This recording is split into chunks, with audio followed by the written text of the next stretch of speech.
Men were in the street to celebrate the Milwaukee Bucks winning the NBA Finals. Look how few men were in the street to protest the government closing down commerce, gyms, and forcing their college-bound kids to inoculate against their will. A doomed society. It's a game. Football's a game. Football's a game. But let me tell you something. When 150 of the most powerful men and women in the world can meet in secret in Baden-Baden, Germany, and plot the fate of billions, and nobody even cares about it. But 6 football players go to lunch together, and it's in the headlines across the country. You have a reflection of the society in which that exists.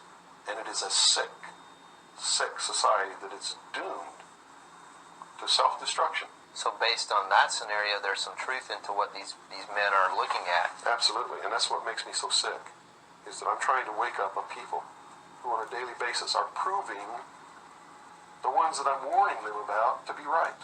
Mm-hmm. Well, so that even though a minority, there are people out there that you recognize are awake to this, if they don't do something about it, they will lose that ability to be free in that way. That's correct. Whether they might think, well, I don't need to worry about it because I know what I know and I'm fine. That's It doesn't work that way. There's a connection here to everything. That is correct. That is absolutely correct. A nation of people who are willing to send their sons and daughters that they profess that they love to a foreign country to die, and they use the excuse to themselves that they're sending them off to defend our country, and they know damn well that's a lie, are doomed.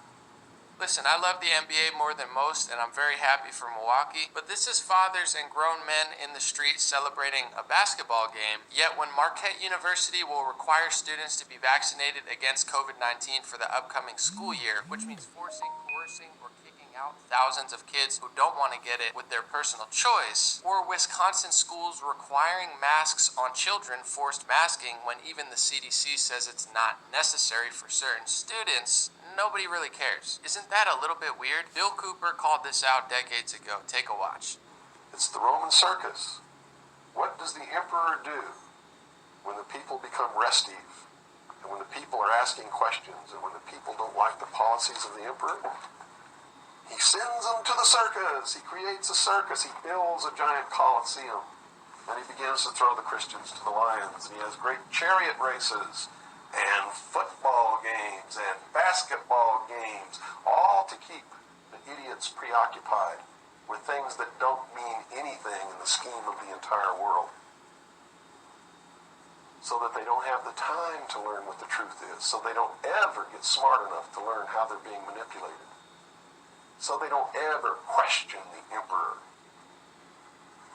That's why they pay a player on a football team or a baseball team $1 million or $2 million or $3 million a year. It is the Roman circus. I know men who don't know anything in the world except who plays third base for the Mets, and they think that's a great accomplishment. And they meet and pat each other on the back and bond and go have cocktails and talk about what this guy that plays third base for the Mets did in last night's game. It's sad. It's really sad.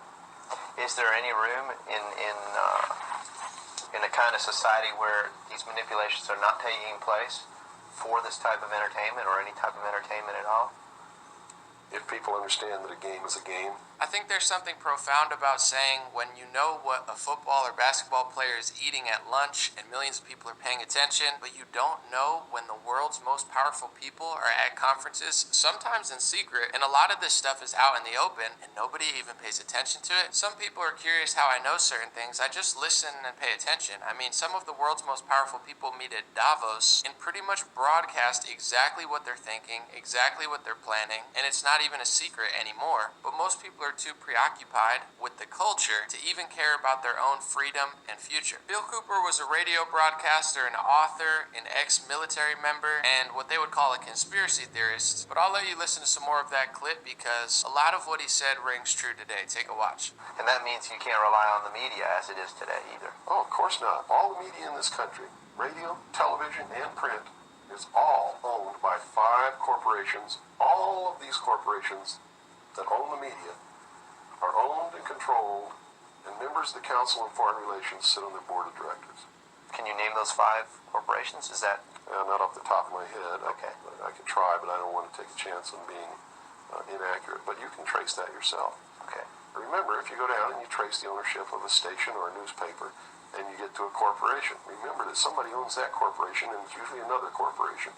But when you trace the interlocking of all these things, when you get to the top, there's 5. And all journalists know that there's some things you don't write about and you don't talk about because you'll lose your job. And that's where the control is. And that's why they pay anchormen like Dan Rather $2 million a year, because he doesn't question them. He knows that if he goes against them, he's going to lose $2 million a year. Do you think a man that looks pretty and sits in front of a TV camera for the 6 o'clock news is worth $2 million a year? No way. There's a time and a place for sports. I love playing, I love watching, but when the streets fill with tens or hundreds of thousands of people to celebrate other men playing a game, but the streets are empty, when the free market in your country was destroyed and you were told to stay in your house as they shut down beaches, parks, gyms, health facilities, things that keep you healthy, and convinced you that it was for your health and nobody cares, there's something a little bit weird about that. I be independent, I like my amendments, I don't wanna bend it, I don't wanna sentence, I am on a vengeance.